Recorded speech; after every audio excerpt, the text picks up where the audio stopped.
DreAllDay.com. You're now tuned in to the show where you learn the discipline to show up day after day to do the work, the confidence to put yourself out there boldly and authentically, and the mental toughness to continue showing up, doing the work, putting yourself out there even when the success you've expected to achieve is yet to be achieved. And on top of all this, you get a huge dose of personal initiative. This is the go-getter energy that moves me, you, and anyone else out there to go and make things happen instead of waiting for things to happen. We put all this together into one bundle, one package, one mindset, one method, one philosophy, one book, one show, and we call it Work on Your Game. My name is Dre Baldwin, also known as Dre All Day, and welcome to the show. Today's topic, I'm going to give you the top reasons that basketball players fail to make it, quote unquote, make it in college. The reason that high school players end up not making it in college. And I'm making this episode because there are a lot of high school athletes who come to me asking questions what their challenges about making it in, trying to get into playing college basketball, how to find a school to go to, a team to play for. Maybe they're not being recruited. Maybe you thought you had a team to play for, but then something changes in that program, something changes in that system, and the player ends up not being able to have their opportunity. So what we're going to talk about here today, if you are not a high school basketball player or don't know one, you should still listen to this, because the principles that I'm going to be sharing here today, first of all, they apply across all sports.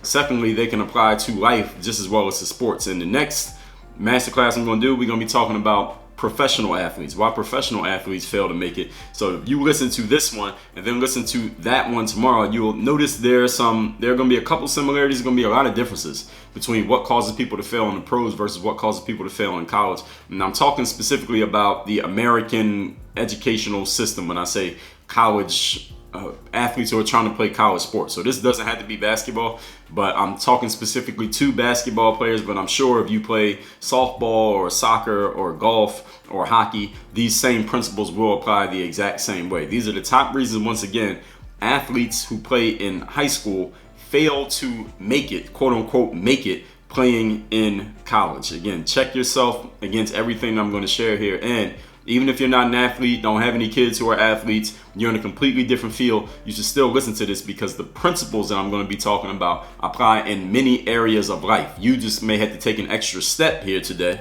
since this is not specifically made for your industry, and ask yourself, how does this apply across disciplines to the things that I'm doing? Point number one, topic again, top reason high school athletes fail to make it in college: poor high school academics.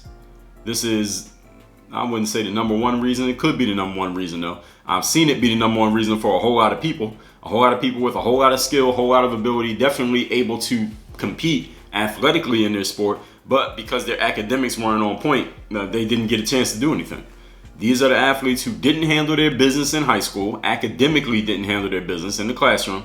Therefore, they don't qualify to play at college, or they can't even get into a college. So there are some athletes who can get into the college, but they're not qualified to play. So they got to sit out a year or 2 years or a semester, or the minimum time they have to sit out, they don't even get their job done. They don't get the work done during that time. So they got to sit out longer. Or the athlete who has to sit out, and because they don't have the discipline to sit out and live without playing their sport, they aren't able to stay in school. They're not able to stay focused, or they don't want to go to class because they're not allowed to also play their sport. And if they can't do both, then they don't want to be in school at all. They don't have the vision to even see one semester ahead, and they end up kicking themselves out of school. Basically, school kicks them out, but they kick themselves out because they weren't able to have the discipline to do the work during the period in which they weren't allowed to play their sport. If you don't handle your business in high school, getting your grades right as they need to be, and listen, athletes, a lot of athletes ask me something like, Dre, what kind of grades do I need to have to play in college, or what GPA do I need to have, or what do I got to do to play college ball? First of all, the NCAA, if you're trying to play NCAA college basketball, they have posted on their websites. The NCAA is a public organization, it's a 501c3 organization. All of their information is posted on the internet. So if you want to play college basketball for an NCAA institution, you need to go look it up and read the information, because it's all there and it's all available to everyone to read, whoever wants to read it, whoever has the discipline to actually read it. So if you aren't looking that up yourself, then I can't even take you seriously. Don't ask me to give you the information. Go find that shit yourself if you're serious about playing. Handling your business in high school so that you can qualify to play in college. So you need to know what the qualifications are. The NCAA will tell you plainly what they are. You need to go get them. They will tell you what classes you need to pass. They will tell you what minimum grades you need to have. They will tell you how to weight your grades based on what school you go to, or whatever school you want to go to in college. Specific schools may have different minimum requirements as well. Coaches will have minimum requirements. I played for a coach who once said the minimum GPA is whatever it was, but he said, but my minimum GPA is a little bit higher than that. So you can't just get the minimum that the NCAA requires. You gotta get the minimum that I require. And if you don't get my minimum, you ain't playing. So you need to know what that is. You can find that out. You can reach out to coaching staffs. Their information is all on their websites. All of these things you need to be handling before you even think about what school you're gonna be going to. Handling your business off of the court. This is part of the game that you need to play. I did a whole masterclass on don't complain, playing the game. Learning how to hustle, learning how to play the game in life is not just about doing the things that you want to do. It's about doing the things that you have to do. And if you don't know what the things are that you have to do, then of course you're going to mess up and not get them done. Learning to play the game is masterclass number 1314. Learn to, quote, play the game. Again, it is not just the things that you want to do, it's the things that you have to do. Standardized test scores. Some people are not good at taking tests. Some people are not good at standardized tests. And it makes sense that some people aren't good at standardized tests because it's a standardized test. It's made to, I guess what they call themselves, aiming for the average, aiming for the middle, excuse me, aiming for the normal. But everybody ain't average. Everybody ain't in the middle. Everybody's not normal. Not everyone learns the same. Not everyone thinks the same. But they give this one test that's exactly the same to everybody and say, if you don't pass this and there's something wrong with you, it makes no sense. I agree with you that it makes no sense if you already thought that, or you can agree with me that the standardized test system makes no sense. However, athlete, if you want to play college sports in the United States, you got to pass a standardized test. Whether you like it or not, whether you agree with the system or not, doesn't fucking matter. If you pass it, you can play, and if you don't pass it, you ain't playing. So you could disagree all you want. You could disagree from the bleachers while you're watching everybody else play your sport. You need to figure that out. Again, this is part of playing the game. It's in America, you have to play the game. So no excuses. Point number 2.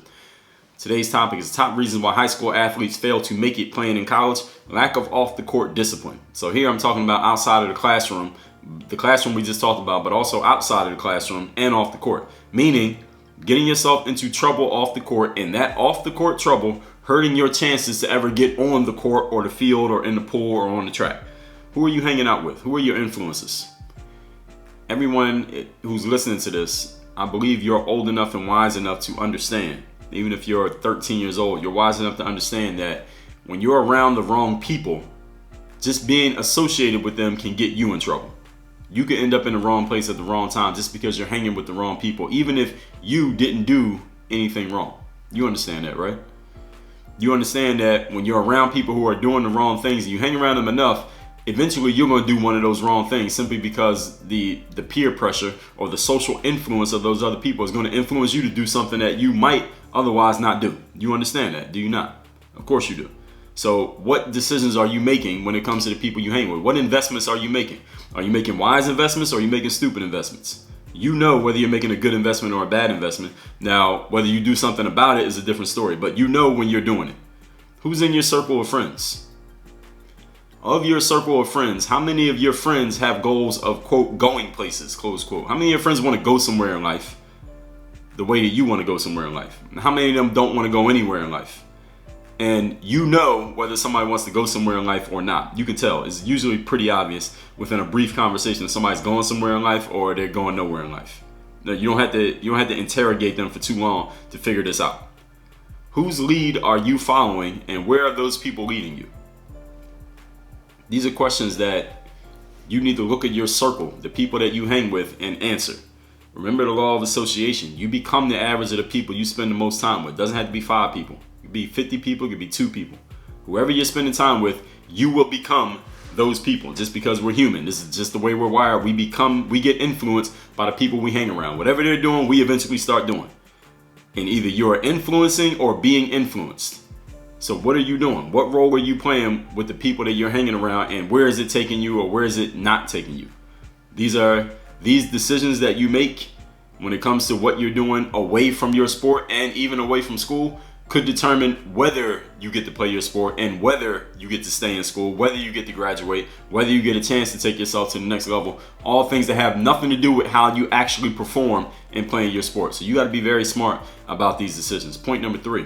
Today's topic is the top reasons why high school athletes fail to make it, quote unquote, playing college sports. Number 3, failure to adjust to playing a role. Now, I talked about this in a quick video that I posted on Instagram probably 2-3 months ago, maybe late December, early January of 2020. Failure to adjust to playing a role. Understand something. Every level that you advance to in playing a sport, we're talking team sports, there is a higher chance that your role will be lesser than what it was at the previous level, simply because of natural selection. So if you played in middle school, let's say you played basketball in middle school and you were the star, when you get to high school, all of your teammates are going to be players who are pretty good in middle school, which means all of y'all can't be the star all over again. Can't have 12 stars on one team, all right, unless it's the all-star game. And if you played in high school, when you go to college, everybody there was a star on their high school team or close to the star on their high school team. So everybody can't be the star there. And when you go to the pros, everybody there was a star in college. So eventually there's going to be a shakeout of people. So when you watch a pro basketball game, understand something.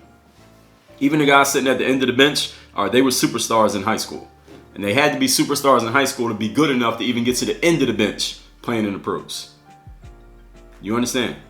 So you, athlete, every level that you go to, there's a chance that you might not be the star anymore. There's a chance that you're going to have to adjust to a lesser role where you don't get to have the ball or be the main focal point or be the person who gets to do whatever you want. There's a higher chance your role is just going to get smaller. All right, there are only 1 or 2 scorers on every basketball team. Only 1 or 2 guys who get to dominate the ball on every basketball team. So the question becomes, what else can you do?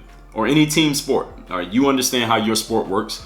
Everybody can't be the starter. Everybody can't be the star. Everybody can't be the dominant focal point person. What else can you bring to the table for a team when you're no longer that individual? Can you bring anything to the table for a team when you're no longer that individual? These are questions, again, that you should have answers to, because otherwise you're not going to get your chance, or you may lose your chance. What would have been a chance if you were able to answer these questions? How else can you contribute to winning when you're not the dominant person? If you don't have answers, what's going to happen is you may find yourself not playing, sitting on the bench, or not even on the team at all because you weren't able to adjust to playing a role, or you just can't play a role. You don't have anything to offer other than being a star. And if you can't be the star, you don't want to play. Well, look, this is somebody who's better than you who's the star. Now what you going to do? Not play at all? That's probably going to be where you end up if you can't figure out the answers to these questions before you get into the situation. There's only one, James Harden or LeBron James on every basketball team. There's only one. Maybe you have 2 every once in a while. Then the other 12 to 13 people on the roster, all right, they can't be the dominant guy. They can't be the James Harden or the LeBron or the Giannis or the Luka Doncic. Everybody can't be the star. So what do all those other guys, those are the 10 to 12 guys on the roster, what do they do? What's each one of those guys doing? What are they bringing to the table? What's their mindset? What's their discipline and professionalism in doing their job, understanding that all of them were stars where they played before? I just saw a tweet by this guy, or a tweet of a quote by a guy named JJ Redick that was posted on social media the other day from when I'm recording this. And it's not even about what JJ Redick said, but it's about the fact that it's JJ Redick. Now, JJ has been playing in the NBA for several years. He's been a role player on every team that he's been on. He's a really good outside shooter. He's a solid role player, a well-respected and valued role player, but he has always been a role player in the NBA, meaning he's never been the superstar on the team. He's always been a guy that the team, he's a nice piece to have on a team, but no team has ever been built around him as long as he's been in the NBA. But if you remember, those of you who've been watching ball long enough, you remember JJ Redick was the fucking man in college. He was the best player maybe in all of college basketball when he was playing. Teams opposing fans would show up to a game just to talk shit to and about JJ Redick to try to get in his head to keep him, JJ, from dominating their team. He played college basketball at Duke, but ever since he's been in the NBA, he's always been a role player, even though he was a superstar in college. Can you adjust from being a superstar to being a role player? A lot of people can't. A lot of people think they can, but a lot of people aren't able to suppress their ego enough. And they're not able to, they're not skilled enough. They don't have the tools to play a role. They don't have the tools to be anything other than the superstar. Problem is, everybody ain't built to be the superstar. Can you do what those other guys do? The guys other than James Harden, everybody on the team other than LeBron and Anthony Davis, can you do that role? Can you just fit one role, do one job over and over again, and be happy with the fact that you're not getting all the attention? Again, a lot of people can't deal with that. Ego-wise, they can't deal with it. Can you? Point number 4.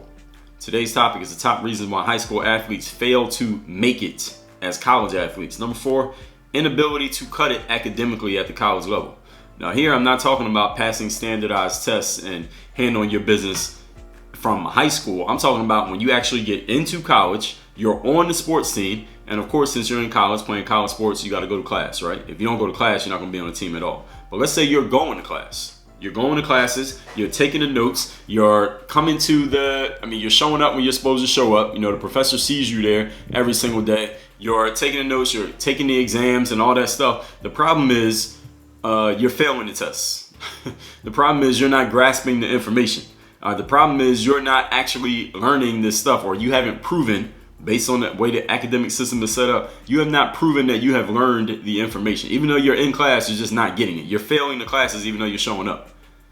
All right, some athletes that I've seen are, first of all, just lazy, and they lack the discipline to do the work. So they kind of go to class, but sometimes they don't go to class. So if you don't go to class, listen, if you're an athlete, a college athlete playing a sport, and you're not showing up to class, it'll be obvious when you're not coming because everybody knows who you are. Everybody can see you, depending on the size of your campus and depending on the sport that you play and the prominence of that sport on that campus and the prominence of you personally in relation to everybody else on the team or whatever. If you're not there, everybody's going to notice.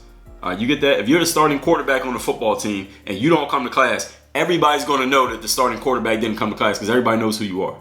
If you're the starting small forward on a basketball team on a campus where the basketball team's pretty good, everybody will know when the starting small forward isn't in class. All right, so you can't afford to mess up because everybody sees you.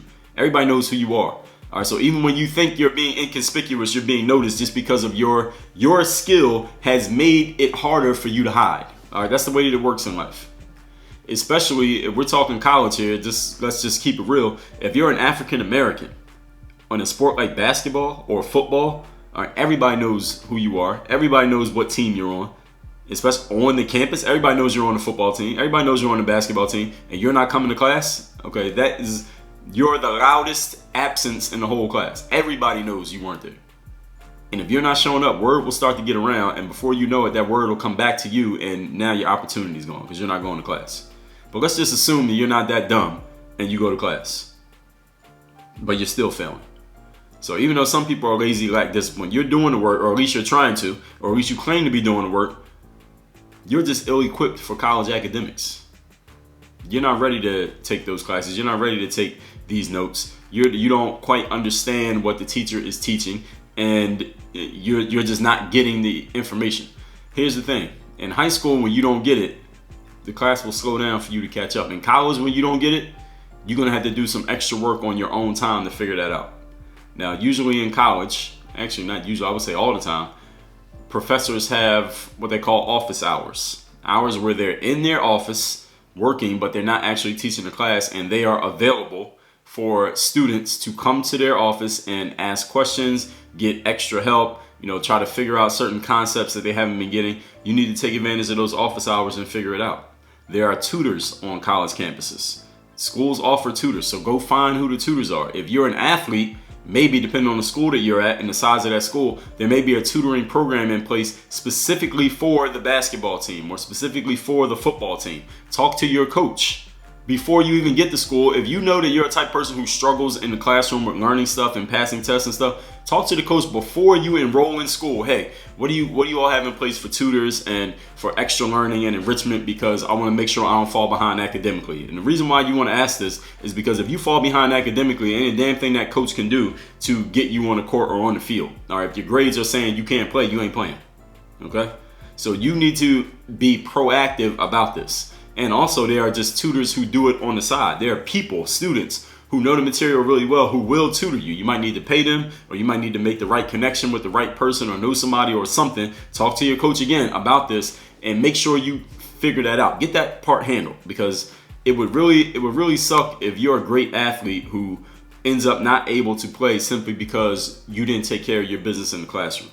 And I know here's where some people would insert some joke. Well, at this school, they'll cheat for you and this and that. Well, let's assume that they're not cheating for you. All right, don't assume that you're going to get a lucky break. All right, the school is cheating for you and forging grades and tests for you just so you can be eligible because you're so good at what you do. All right, don't assume that that's going to happen. If it happens, great. Listen, we keeping it real here. Sometimes that does happen. If it happens, great. But if it doesn't happen, what are you going to do? Nothing? All right, that's your only plan, is just hoping that you get a lucky break? All right, that's not a strategy. Hope is not a strategy, ladies and gentlemen. Getting lucky is not a strategy. It is your job to secure the help you need to make sure you remain eligible. And you ain't got to be the best student on campus. You ain't got to make the dean's list. As a lot of coaches like to say, C's get degrees. You heard that? C's, like the grade, the C grade. C's get degrees. All right, you can get a degree just by having C's. You just got to be good enough. All right, you ain't got to be amazing. You just got to be good enough. Point number 5, today's topic, top reasons why high school athletes fail to make it as college athletes. Bad team or school or coach fit. Just a bad fit between you and the team you chose to join, or the school you chose to go to, or the coach who's coaching that team.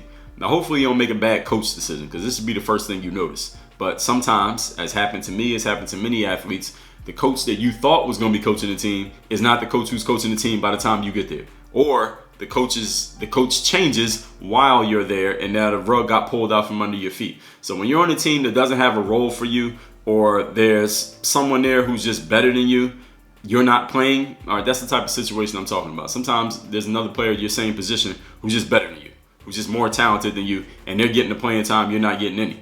There are a lot of players who leave school when they find themselves not playing or out of the rotation. So you got to be very wise. And when you leave school, you might not be able to get back in so easily. It might not be so easy for you to get your next chance at playing, for you to get your next playing opportunity. You might have to sit out a year if you were on scholarship. You might not be able to find another school to play for so easily. All these things you got to factor in. So you need to make the right decision from the beginning so you don't have to go through all of that. And if you do go through all that, hopefully you can figure that out and get it solved quickly so that you don't lose too much time of your own when it comes to your playing eligibility. You get 5 years to play 4 years in college sports. In the NCAA, from the time you start college, you have 5 years to play 4 years of college sports. So make sure you're paying attention to your timeline here, because when that time runs out, it's pretty much done. All right, these are all things you got to be thinking about ahead of time before you get there. A lot of players leave school when they're out of rotation again, and it may be hard to get back in. So be wise in choosing where you go and the fit that you would have with the school itself, the environment of the campus, the academic load, what's going to be asked of you off the court. Looking at the players who are going to be there, do you feel like you can compete? Do you feel like you can earn the spot? Would you be okay coming off the bench or not playing too much? Do you know who the coach is? What are you expecting of the coach, and what is the coach expecting of you? These are things that you need to know up front. Number 6, today's topic is the top reason why high school athletes fail to make it as collegiate athletes. Chose the wrong level. In other words, you chose to go D1, but you weren't quite a D1 talent. Or you chose to go D2, but you weren't quite D2, etc., etc. Choosing a level that's a little bit above your pay grade, a little bit above your skill or talent level. This happens often with athletes whose eyes are bigger than their stomachs. I've seen it also happen with athletes who have some AAU coach or manager or parent who is very diligent and works really hard at getting that player to a certain level. But here's the problem. Your AAU coach can't keep marketing and promoting you once you're already on campus and there's practice every day, and it's obvious that there are 10 guys on the team better than you, and now you're going to be sitting on the bench all season. Your AAU coach can't do nothing about that one. Your mom or your dad can't do anything about that. All right, your Instagram highlights can't do anything about the fact that you got on the court and it's obvious that you can't cut it at that level. Now you got to transfer. Now is a blow to your ego. Now everybody knows that you went from D1 to D2 because you weren't a D1 player all along. You thought you were because you were getting hyped up and promoted by your coaches and your parents and whomever was helping you get on whatever website you signed up for. Understand, you got to be honest with yourself about what level you can really compete at and what you're looking for. Are you prioritizing the college that you're going to, or the academics, or the degree that you're going to get, or the proximity to it being close to home, or the type of programs they have for your degree? Is it your role, what your role is going to be on the team? Is it the level that you want to play at? What is the top priority? You need to look at all of those and prioritize. What's number one? What's number two? What's number three? And you need to know what's the most important one so that you can narrow down your choices. There are hundreds or thousands maybe of colleges in the United States of America. How do you choose which one you want to go to? You got to prioritize what things matter the most to you, and that's how you're going to make your decision. But if you don't know what matters the most to you, how are you going to make a wise decision? Well, that's a trick question. You won't make a wise decision. You will commit an error in judgment. Every high school athlete, trust me, thinks they are good enough to, or they want to go to the Division I level. It's the highest level of college sports. The problem with everyone trying to go Division I is that everybody can't play at the Division I level. And if you make an incorrect choice about the level you go to, it is you who loses years trying to fix that error in judgment. You lose your eligibility. You lose your time playing. Nobody else loses anything. It's only you who's losing.